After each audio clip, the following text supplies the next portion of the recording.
अगर हमारे चैनल पर नए हो सब्सक्राइब कर लेना, बेल आइकन को प्रेस करने के बाद ऑल का ऑप्शन अगर आपको मिलता है तो उसको प्रेस कर लेना। हेलो फ्रेंड्स, मेरा नाम अश्वनी और हमारे YouTube channel Ashwani study point में आप सभी का बहुत बहुत स्वागत है। दोस्तों, यदि आप हमारे चैनल पे पहली बार विजिट कर रहे हो तो प्लीज़ चैनल को सब्सक्राइब कर ले। तो चलिए दोस्तों, वीडियो शुरू करते हैं। दोस्तों, जैसे कि आज हम अपने लेक्चर का सेकंड भाग शुरू करते हैं। पिछले लेक्चर में मैंने जो आपको बताया था वो बताया था क्रिस्टलीय। जी हाँ दोस्तों, क्रिस्टलीय ठोस क्या होते हैं और क्रिस्टलीय ठोस के बारे में मैंने आपको बताया था। और आज जो हमारा शुरू हो रहा है टॉपिक हो रहा है अक्रिस्टलीय ठोस। जी हाँ दोस्तों, अक्रिस्टलीय ठोस क्या होते हैं। तो चलिए दोस्तों, वीडियो शुरू करते हैं। अक्रिस्टलीय ठोस, अक्रिस्टलीय ठोस होते क्या है देखिए। अक्रिस्टलीय ठोस की डेफिनेशन देखिए। अमोर्फस, अमोर्फस एक ग्रीक शब्द है जिसका अर्थ आकृति नहीं होता है। अक्रिस्टलीय ठोस असमान आकृति वाले कणों से मिलकर बने होते हैं। तो स्टूडेंट, आपको समझ तो आ रहा होगा। अमोर्फस का मतलब है कि बिना आकृति का, जिसकी कोई आकृति ना हो। समझे स्टूडेंट? जो अक्रिस्टलीय ठोस होते हैं आपके, अक्रिस्टलीय ठोस होते हैं बिना आकृति के, जिनकी कोई आकृति ना हो। ठीक है स्टूडेंट? अक्रिस्टलीय ठोस के अवयवी कण की व्यवस्था केवल लघु परासी व्यवस्था होती है। तो स्टूडेंट, यहाँ पे आपको एक बहुत ही ध्यान देना है। कैसी होती है? ये होती है लघु परासी। लघु परासी जो है ये आपका बहुविकल्प है, बहुविकल्प पे क्वेश्चन निकल सकता है यहाँ से आपका, और ये वेरी वेरी इंपॉर्टेंट है यहाँ से। कैसी होती है? लघु परासी। ठीक है स्टूडेंट? व्यवस्था होती है। दूसरे शब्दों में वे ठोस पदार्थ जिनका कोई निश्चित ज्यामिति स्वरूप नहीं होता है तथा संरचनात्मक यूनिट इकाइयों की व्यवस्था केवल लघु परासी होती है, अक्रिस्टलीय ठोस कहलाते हैं। फॉर एग्जाम्पल रबड़, कांच, प्लास्टिक आदि। तो स्टूडेंट, यहाँ पे ये देखिए, जैसे रबड़ है, क्या रबड़ की कोई आकृति होती है? नहीं होती है। ये देखिए, इस तरह रबड़ है। ठीक है स्टूडेंट? यदि मैं चाहूँ तो इस रबड़ को मोड़ के ऐसे कर दूँ, इस रबड़ को तोड़ के ऐसे कर दूँ, तो इसकी कोई आकृति नहीं है। तो ये पता चल रहा है कि ये अक्रिस्टलीय ठोस है। प्लास्टिक, आपकी प्लास्टिक ऐसे है, प्लास्टिक को क्या किया मैंने? तोड़ दिया और ये ऐसे बना दी, तो प्लास्टिक की भी कोई आकृति नहीं है। तो ऐसी कांच है आपका, कांच को मैंने तोड़ा और कांच इस प्रकार हो गया, कांच की भी कोई आकृति नहीं है। तो नेक्स्ट आगे देखिए स्टूडेंट,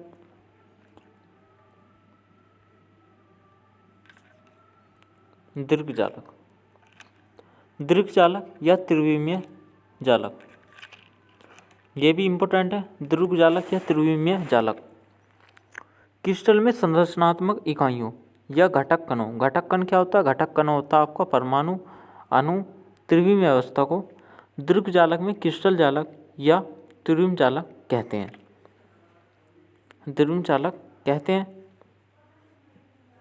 तो यहाँ पे एक पॉइंट है, वो है दीर्घजालक। तो स्टूडेंट, दीर्घजालक क्या होता है? दीर्घजालक की मैंने आपको डेफिनेशन बता दी, लेकिन दीर्घजालक के लक्षण के लिए आपको यहाँ पे एक पॉइंट याद रखना है, वो होता है lattice, lattice point. Lattice point क्या होता है ये आपको जानना बहुत जरूरी है। हिंदी में कहते हैं इसको दीर्घ बिंदु।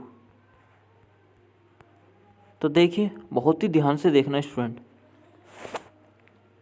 देखिए, एक पॉइंट मेरा यहाँ पे, एक पॉइंट यहाँ और एक पॉइंट यहाँ। इसी प्रकार एक पॉइंट मेरा यहाँ पे और एक पॉइंट यहाँ और एक पॉइंट ये। इसको मैंने इससे मिलाया, इस पॉइंट को, इस पॉइंट को इससे मिलाया। और एक पॉइंट मेरा यहाँ है, एक पॉइंट यहाँ पे और एक पॉइंट यहाँ। मैंने इस पॉइंट को इससे मिलाया। सॉरी स्टूडेंट, देखिए एक मिनट, थोड़ा ये रॉन्ग हो गया। देखिए दोबारा से स्टूडेंट, एक पॉइंट मेरा यहाँ पे, एक यहाँ पे और एक पॉइंट यहाँ। और इसी प्रकार एक पॉइंट यहाँ पे, एक पॉइंट यहाँ पे, एक यहाँ पर, एक पॉइंट यहाँ पे, एक पॉइंट यहाँ और एक पॉइंट यहाँ पर, और एक पॉइंट यहाँ, एक पॉइंट यहाँ, एक पॉइंट यहाँ। तो इसी प्रकार अब क्या किया मैंने? इस पॉइंट को इससे मिलाया, इस पॉइंट को इससे, इस पॉइंट को इससे और इस पॉइंट को इससे।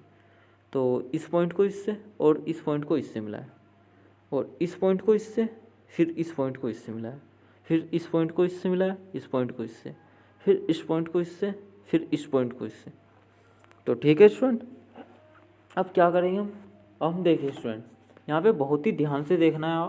अब आपको क्या करना है, ये जो स्टूडेंट आप लाइन देख रहे हो ना, ये बिल्कुल सीधी होती है, ये इसके नीचे होती है। थोड़ा मेरी ड्राइंग सही नहीं है तो इसके लिए माफ़ी चाहता हूँ मैं आपसे। ये बिल्कुल इसके नीचे होती है, ठीक है स्टूडेंट। थोड़ा जगह भी कम है तो इस कारण मैंने ऐसे कर दिया। ये बिल्कुल इससे मिली होती है, ठीक है स्टूडेंट। और अब हम क्या करेंगे, इसको इससे मिलाएंगे, ठीक है। और यहाँ से इसे धीरे धीरे धीरे धीरे ऐसे करके इसको हम यहाँ तक मिलाएंगे, ठीक है स्टूडेंट। इसी प्रकार इधर करेंगे और यहाँ से ऐसे करके, ठीक है स्टूडेंट। तो ऐसे कर दिया हमने। और एक बात ध्यान रखना स्टूडेंट, यदि यहाँ पे CO2 है तो यहाँ पर भी CO2 ही होगा आपका, समझे स्टूडेंट। अब यहीं से मैं आपके पॉइंट बताता हूँ। देखिए, दीर्घचालक के लक्षण, सबसे पहला पॉइंट यहाँ पे निकलता है दीर्घचालक के लक्षण। दीर्घचालक में प्रत्येक बिंदु क्रिस्टल के घटक कोणों की स्थिति को दर्शाता है। देखिए, ये बिंदु है, ये बिंदु है और ये है। ये बिंदु क्या दर्शा रहा है, ये बिंदु जो आपका क्रिस्टल जालक है उसके प्रत्येक घटक को दर्शाता है, ठीक है स्टूडेंट। आई होप सो आपका ये पॉइंट क्लियर हो गया होगा। जो क्रिस्टल जालक है, क्रिस्टल जालक के अंदर जो प्रत्येक घटक बिंदु है वो उसको दर्शाता है, घटक कण की स्थिति को दर्शाता है, ठीक है स्टूडेंट। और अब यहाँ पे सेकंड पॉइंट देखिए, सेकंड पॉइंट में मैं इसी से बनाता हूँ। सेकंड पॉइंट ये कहता है कि दीर्घचालक में उपस्थित प्रत्येक बिंदु का परिवेश जालक में उपस्थित किसी अन्य बिंदु से परिवेश के समान होता है।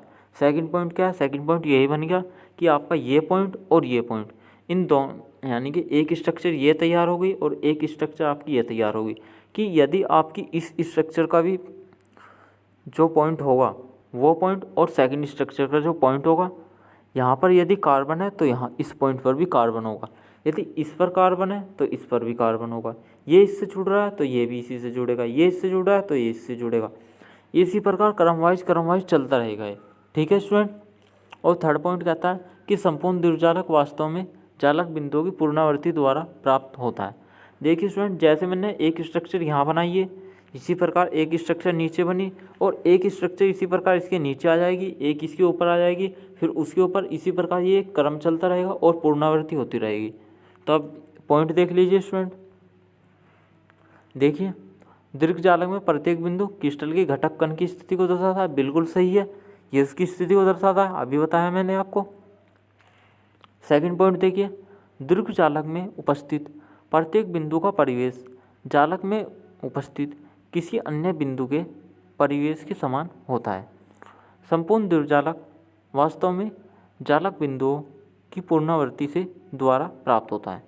किसके द्वारा, पुनरावृत्ति के द्वारा प्राप्त होता है। कुछ इस टाइप का था, कुछ इस टाइप से बताया था मैंने, इसी टाइप से, ऐसे ऐसे, इसको इससे मिलाया, इसको इससे, इसको इससे, इसको इसके, इसको इसके, इस पॉइंट को इससे मिलाया, इस पॉइंट को इससे, इसको इससे मिलाया, इस पॉइंट को इससे, इस पॉइंट को इससे, इस पॉइंट को इससे, और इसको इससे मिलाया और इस पॉइंट को इससे, इसको इससे मिलाया, ठीक है स्टूडेंट। कुछ ऐसी किया था मैंने आपके सामने, ऐसी किया था। तो स्टूडेंट आपको करना कुछ नहीं है, देखो इससे ऐसे करके इसको यहाँ तक मिलाया था, ठीक है स्टूडेंट, इसको इससे और यहाँ से ऐसे करके इसको यहाँ तक मिलाया था। तो स्टूडेंट देखिए, पहला पॉइंट क्या कहता है, दीर्घचालक में प्रत्येक बिंदु क्रिस्टल की घटक कण की स्थिति को दर्शाता है। देखिए, ये जो दीर्घचालक है इसका प्रत्येक बिंदु क्या कर रहा है, घटक कण को दर्शा रहा है या नहीं दर्शा रहा है। अब सेकंड पॉइंट देखिए, दीर्घचालक में उपस्थित प्रत्येक बिंदु का परिवेश चालक में उपस्थित किसी अन्य बिंदु के परिवेश के समान होता है। बिल्कुल, हाँ जी, बिल्कुल सही बात है। कैसे होता है, यदि इस पर CO2 है तो इस बिंदु पर CO2 होगा, यदि इस पर भी CO2 है तो फिर इस पर भी CO2 होगा। समझ रहे हो स्टूडेंट, इस पर भी CO2 होगा। यदि ये बिंदु इससे अटैच है तो ये इससे अटैच होगा, यदि ये इससे अटैच है तो ये बिंदु इससे होगा, ठीक है स्टूडेंट। अब थर्ड पॉइंट देखिए, संपूर्ण दीर्घचालक वास्तव में जालक बिंदुओं की पुनरावृत्ति द्वारा प्राप्त होता है। अब आप मुझे ये बताइए, एक स्ट्रक्चर तो मैंने ये बना दी और एक स्ट्रक्चर मेरी इसी प्रकार नीचे बन गई, और इसी प्रकार एक स्ट्रक्चर इसके ऊपर बनेगी और एक इससे नीचे। इसी प्रकार बार बार ये क्रम वाइज चलता रहेगा और पुनरावृत्ति होती रहेगी स्ट्रक्चर वाइज स्ट्रक्चर। तो नेक्स्ट आगे चलिए। तो दोस्तों एक बार कह रहा हूँ, वीडियो पूरी देखना और आखिर तक देखना। यदि आप वीडियो को बीच से छोड़ दोगे, कट कर दोगे, तो आपको कुछ समझ में नहीं आने वाला है। तो चलिए स्टूडेंट आगे देखते हैं।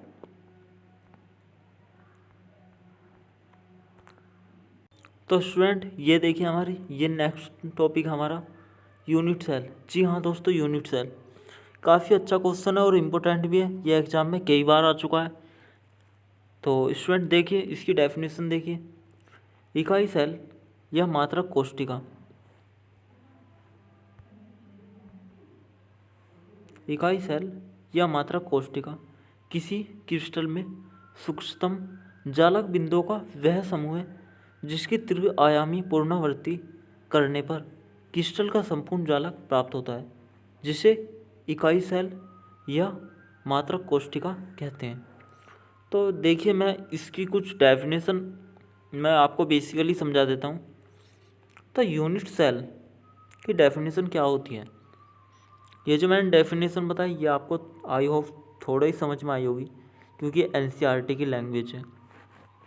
तो चलो मैं कुछ इजी करके आपको बता देता हूँ। ये देखिए एक मकान है, ठीक है। ये इसकी फर्स्ट दीवार है, ये सेकंड है, ये थर्ड है, ये फोर्थ है। अब आप ये बताओ मुझे स्टूडेंट, ये जो आपकी फर्स्ट दीवार है, इस दीवार को हमने पूरा किया। इसके अंदर जो ईंटें लगी, ये 1 ईंट, ये 2 ईंट, ये 3 ईंट, ये 4 ईंट, इस तरीके से कुछ आपने ईंटें लगाई छोटी छोटी। अब वो ईंटी को लगा के आपने क्या किया, एक पूरी दीवार तैयार कर दी।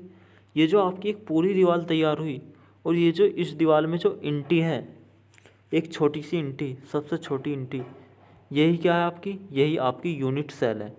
ठीक है स्टूडेंट, इसे हम क्या कहेंगे, इस सबसे छोटी ईंटी को ही इसे हम कहेंगे इकाई सेल। इसकी डेफिनेशन ये बन गई आपकी कि जब छोटी छोटी ईंटों को मिलाकर कोई बड़ी दीवार बनाई आपने, तो उसे ही आप क्या कहेंगे, किसी छोटे पार्टिकल से आपने एक बड़ा पार्टिकल तैयार किया, वही आपका क्या है, वही आपका यूनिट सेल है। तो आई होप सो आपको ये समझ आ गई होगी। तो चलिए स्टूडेंट नेक्स्ट आगे देखते हैं, यूनिट सेल के पैरामीटर क्या होते हैं। देखिए यूनिट सेल के पैरामीटर, इसके निम्न 3 लक्षण होते हैं। देखिए कौन कौन से होते हैं। इसके तीनों किनारों की लंबाई कितनी होती है, ABC होती है। किनारों के मध्य अल्फा बीटा गामा होता है। अब देखिए कैसे होता है, देखिए ये कुछ इस टाइप की एक सेल है, सेल नहीं स्टूडेंट, ये आपका घन होता है, ठीक है, जिसे हम क्यूब कहते हैं, इस तरीके से। तो क्या है स्टूडेंट, इनके बीच में यहाँ देखिए, यहाँ यहाँ एक घन है,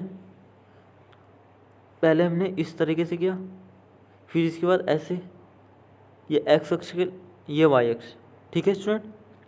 और यहाँ पे जो आपका कोण बनेगा वो बनेगा अल्फा का, और इससे हल्का सा नीचे आ जाओ नू, और जो इससे नीचे बनेगा वो बनेगा बीटा का, और इस बीटा से जो ऊपर बनेगा वो बन रहा है आपका गामा। यहाँ से यहाँ तक की लंबाई हमने कह दिया A, और यहाँ से यहाँ तक की हमने ले ली लंबाई C, और यहाँ से यहाँ तक की ले ली हमने B। तो इसके किनारों की लंबाई कितनी होती है, ABC। अब इसके किनारों के मध्य कितना कोण बन रहा है, अल्फ़ा बीटा इंटू गामा, ठीक है। तो नेक्स्ट आगे चलते हैं, देखिए इसी प्रकार। तो स्टूडेंट ये जो क्वेश्चन आपका चल रहा है ये काफ़ी इंपॉर्टेंट क्वेश्चन है। अब जो नेक्स्ट हेडिंग है हमारी वो है यूनिट सेल के प्रकार। तो स्टूडेंट इस डेफिनेशन को बहुत ही ध्यान से देखना। जो हमारी यूनिट सेल होती है वो हमारी 3 टाइप की होती है।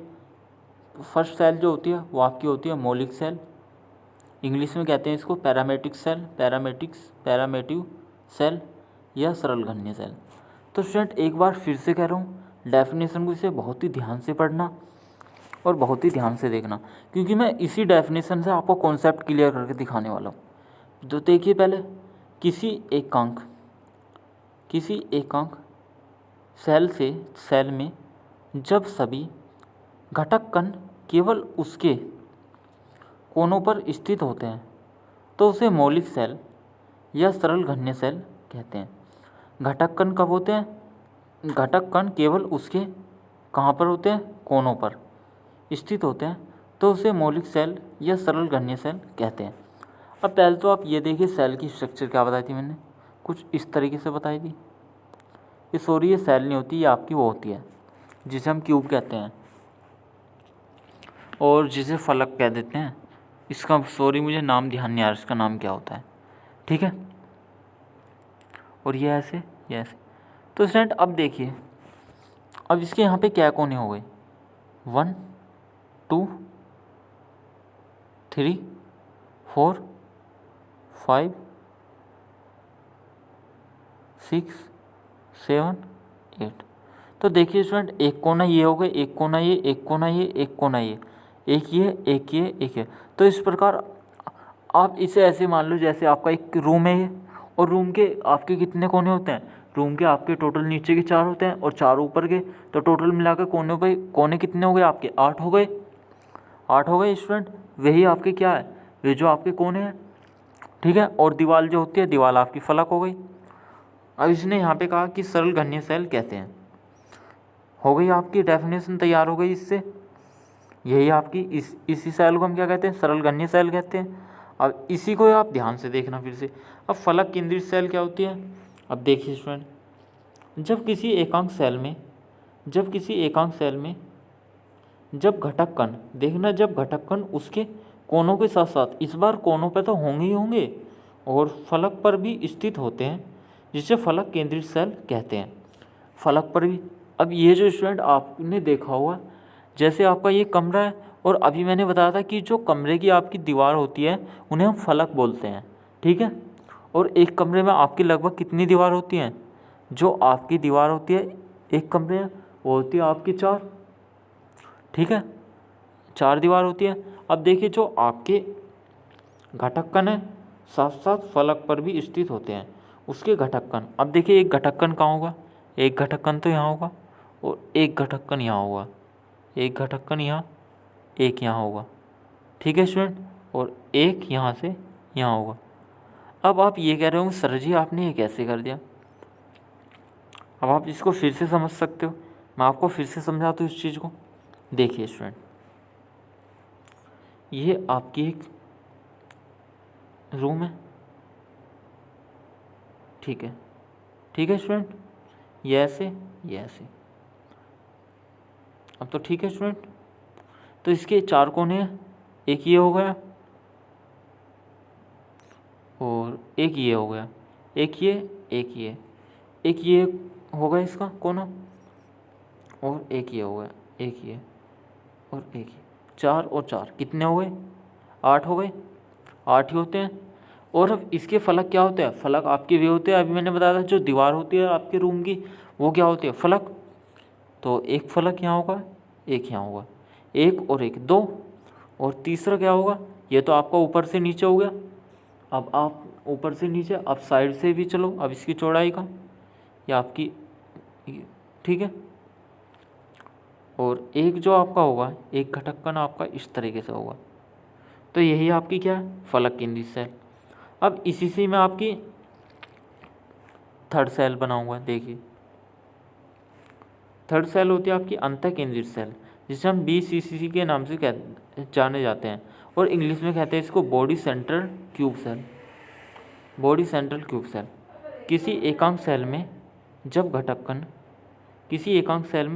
कण उसके कोनों के साथ साथ केंद्र पर भी स्थित होते हैं। इस बार कहाँ पर स्थित है? इस बार केंद्र पर। पिछली बार फर्स्ट टाइम क्या था? फर्स्ट टाइम तो उसके कोनों पर थे, यहाँ पर। और सेकंड टाइम कहाँ पे आए? फलक पर आए यहाँ पर। और थर्ड टाइम अब अंतः केंद्र सेल, या उसे काय केंद्रित घनीय यूनिट सेल कहते हैं, ठीक है। केंद्रित घनीय यूनिट सेल कहते हैं। इस बार कहाँ पर होंगे? इस बार जो होंगे केंद्र पर। किस तरीके से? देखिए स्टूडेंट, कुछ ऐसे, कुछ ऐसे, ऐसे, ऐसे, ठीक है। एक यहाँ, एक यहाँ पर, एक यहाँ पर, एक यहाँ पर, यहाँ, यहाँ, यहाँ, यहाँ। तो इसके चारों कोनों पर हो गए, ठीक है। और इस बार इसने क्या किया? ध्यान से पढ़ना, उसके कोनों के साथ साथ केंद्र पर। कहाँ होते हैं? केंद्र, केंद्र पर। तो देखिए, यही इसका केंद्र है। यहाँ पर होंगे इस बार घटक कण, तो इसे हम क्या कहते हैं, इसे हम अंतः केंद्रित सेल कहते हैं। आप इसी से ही डेफिनेशन बना सकते हो। ठीक है स्टूडेंट, तो नेक्स्ट आगे देखते हैं आप। अब ये आ गया आपका विभिन्न घन्य सेलों के प्रति इकाई कणों की संख्या। अब जो आपकी मौलिक सेल थी, अब मौलिक सेल के अंदर कणों की संख्या बतानी है आपकी। मौलिक सेल के अंदर कणों की संख्या कितनी होगी, तो यहाँ पे देखिए स्टूडेंट, ये सेल है। अब ये बताओ मुझे, सरल घन्य सेल में कणों की संख्या बतानी है हमें।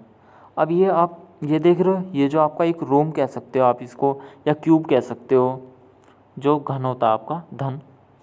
तो ये देखिए, अब पहले आप मुझे ये बताइए स्टूडेंट, जो आपका धनीय रूम होगा उसके अंदर कितने कोने होते हैं। अभी बताया मैंने आपको 1 2 3 4 5 6 7 8 कितने कोने होते हैं, 8 कोने। अब इसके अंदर फलक कितने होंगे, 1 2 3 4 5 6 7 8 80 इंटू 80 इसके अंदर फलक होंगे। चाहे आप गिन के देख लेना, आपके पास रूम होगा, रूम की आप गिन के देख लेना। 8 इंटू 8 1/8, तो इक्वल काट पीट के कितना आ गया, 1 आ गया। तो इसके अंदर कितने होगी कोनों की संख्या, 1। एक बार फिर से देख लीजिए। तो सरल घनीय सेल में कणों की संख्या के लिए सबसे पहले आपको जो आपका रूम है, रूम के प्रत्येक कोने पर देखिए कितने कितने कोने होते हैं, 1 2 3 4 5 6 7 8। ठीक है स्टूडेंट, कितने हैं, 8 कोने हैं। और अब जब 8 कोने हैं तो इसके अंदर फलक कितने होंगे, वो भी 8 ही होंगे या नहीं होंगे। तो देखिए स्टूडेंट, 8 इंटू 1/8 इक्वल कितना आ गया, 1। अब आगे नेक्स्ट देखते हैं। नेक्स्ट की बात करते हैं हम, अंतः केंद्रित घन्य सेल। केंद्रित सेल कौन सी होती है, केंद्रित सेल आपकी वो होती है जिसके केंद्र पर यहाँ पे केंद्र लगाओ, यही आपकी केंद्रित सेल हो गई। अब इसमें बिल्कुल सेम वही प्रोसेस है। यहाँ पे जो केंद्र पर कितने कण है, 1। देखिए केंद्र पर कितने कण है, 1। और उसके कोनों पर कितने केंद्र है, इंटू 1/8। एक कोने पर कितना होगा, 1/8। ठीक है, और टोटल कितने हो रहे हैं, 1 2 3 4 5 6 7 8, और एक कोने पर कितना, 1/8। ठीक है,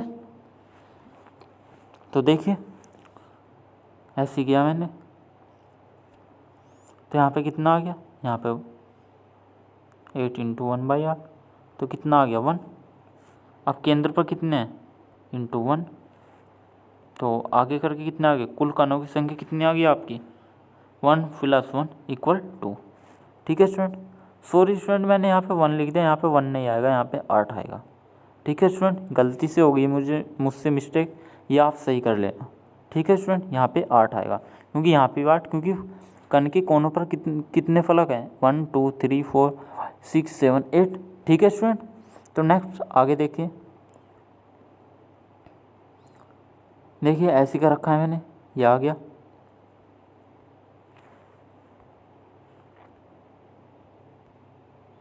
तो नेक्स्ट आगे देखिए स्टूडेंट। अब देखिए स्टूडेंट, ये जो आपकी फलक केंद्रित घन्य सेल है, फलक केंद्रित घन्य FCC सेल, इसके कोनों पर संख्या कितनी होगी, फलकों की संख्या देखिए, इसके कोने कितने हैं। यानी कि हमें एक बात जानते हैं, हमारा जो कोई रूम होता है या फिर हमारा क्यूब घन होता है, उसके कोने कितने होते हैं, 8 कोने होते हैं उसके, और उसके प्रत्येक कोने पर कितना फलक होता है, 1/8 होता है। तो 1/8 इंटू इक्वल कितना आ गया, 1 आ गया। ऐसे किया मैंने, यहाँ पर कर दिया। अब इसके फलक की हम बात करते हैं। अब फलक कितने होते हैं, अब फलक पर देखिए, अब फलक कितने होते हैं पूरे उसमें, टोटल पूरे रूम के अंदर फलक कितने होते हैं, जो आपके फलक देखिए 1 2 3 4 5 6, एक ऊपर का, एक नीचे का, एक साइड का, और एक उसके साइड का। तो टोटल कितने हो गए, 6 इंटू 1/2 कितना होता है इसके, 1/2 होता है एक कोने पर फलक, तो 2 तिया 6, कितना आ गया, 3 आ गया। तो टोटल कितने कणों की संख्या, 3 और +1 इक्वल हो गई 4। ठीक है स्टूडेंट, तो स्टूडेंट अब आगे देखिए आपके न्यूमेरिकल चलते हैं यहाँ पे। न्यूमेरिकल भी कुछ इसी टाइप के है। कोई यौगिक एक्स एवं वाई परमाणुओं के साथ मिलकर बनता है। एक्स परमाणु घन के कोनों पर स्थित है जबकि वाई परमाणु फलक पर स्थित है। यौगिक का सूत्र बताइए। तो सिंपली देखिए, इसने पहले से ही हमें एक बहुत ही अच्छी बात बता दी है कि एक्स एवं वाई परमाणुओं के साथ साथ मिलकर बनता है। एक्स परमाणु कहाँ है? एक्स परमाणु घन के कोनों पर स्थित है। तो एक्स परमाणु आपका कहाँ पर है? यहाँ पर एक्स परमाणु है। ये जो कोण है इस पर एक्स परमाणु है, इस पर एक्स है, इस पर एक्स है, इस पर एक्स है, इस पर एक्स है, इस पर 8 कोनों पर है। तो कितना आ जाएगा इस पर? कुल संख्या कितने है? 1 × 1/8, 8 इंटू, तो इक्वल कितना आ गया? 1। तो ठीक है स्टूडेंट। अब सेकंड पार्ट देखिए, इसका सेकंड पार्ट में क्या था? जबकि वाई परमाणु फलक पर स्थित है। अब फलक कौन से? ये फलक, ये फलक, ये फलक, ये फलक, ये फलक, ये फलक। फलक कितने होते हैं? अभी बताया था मैंने। फलक होते हैं आपके 3 इंटू,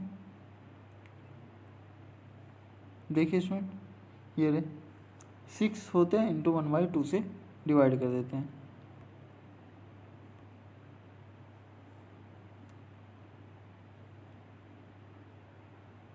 यहाँ पे ये सब मैंने, तो कितना आ गया? 3, 1 + 3 इक्वल कितना हो गया? 4। देखिए स्टूडेंट, यदि एक्स परमाणु घर के कोनों पर स्थित है तब कणों की कुल संख्या कितनी होगी? 8 × 1/8 इक्वल कितना आ गया? 1। तो नेक्स्ट आगे देखिए स्टूडेंट, इसी को मैंने कुछ नहीं किया, बस बहुत ही इजी क्वेश्चन है ये भी, और ये काफ़ी बार एग्जाम में पूछा जा चुका है ये क्वेश्चन न्यूमेरिकल। ये बहुत ही ज़्यादा बार पूछा जाता है। यदि वाई परमाणु घन के फलकों पर स्थित हो तब फलकों पर कणों की संख्या कितनी होगी? देखिए 6 × 1/2 अभी बताया मैंने, तो कितने आ गई? 3। अब सूत्र क्या बन जाएगा आपका? जो सूत्र बन जाएगा x1 × y3। अब सर जी x1 कैसे किया? क्योंकि बेटा हमने ऐसे किया था 8 × 1/8 इक्वल कणों की संख्या 1 आई थी, और यहाँ पे कितनी आई है? यहाँ पे y3 आई है, 3 आई है, तो इक्वल यहाँ पे 3 आ जाएगा, 1 x1 × y3। ठीक है, समझ आ रहा है ना? तो चलिए स्टूडेंट आगे देखते हैं। इसी प्रकार एक और एग्जाम्पल है। किसी यौगिक की इकाई सेल में सभी कोनों पर धनायन +A उपस्थित है तथा ऋणायन भी सेल के अंत कहाँ पर? अंत केंद्रों पर। और वो कहाँ पर स्थित है? धनायन कोनों पर, कोनों पर, कोनों पर स्थित है A+, और जो आपका B- है वो अंत केंद्र। तो जब अंत केंद्र पर स्थित है, कहाँ पर? यहाँ पे बीच में, तो क्या करेंगे हम? फिर से वही प्रोसेस लगाएंगे जो अब तक करता है। 8 × 1/8 कोनों की संख्या कितनी होगी? 8 × 1/8 इक्वल 1 हो गई। अब देखिए, चूंकि A+ सेल के कोनों पर स्थित है तब कणों की संख्या कितनी होगी? 8 × 1/8 कितनी होगी? 1। अब चूंकि B सेल के अंत केंद्रों पर उपस्थित है, यानी केंद्र कहाँ होता है? केंद्र आपका यहीं तो होता है, यहाँ पर आपका 1 होता है, तो इक्वल कुल कणों की संख्या कितनी होगी? 1 इक्वल, देखिए आप फॉर्मूला क्या बन जाएगा? A+ × B। और ये जो आपका इसी प्रकार जो फॉर्मूला बन जाएगा वो बन जाएगा स्टूडेंट A × B। ठीक है स्टूडेंट, इसी प्रकार एक फॉर्मूला बन जाएगा। और स्टूडेंट यदि आपको ये वीडियो पसंद आई हो तो प्लीज़ लाइक करना, शेयर करना। कल इसी प्रकार नेक्स्ट वीडियो के साथ फिर से मिलते हैं। तब तक के लिए जय हिंद, जय भारत।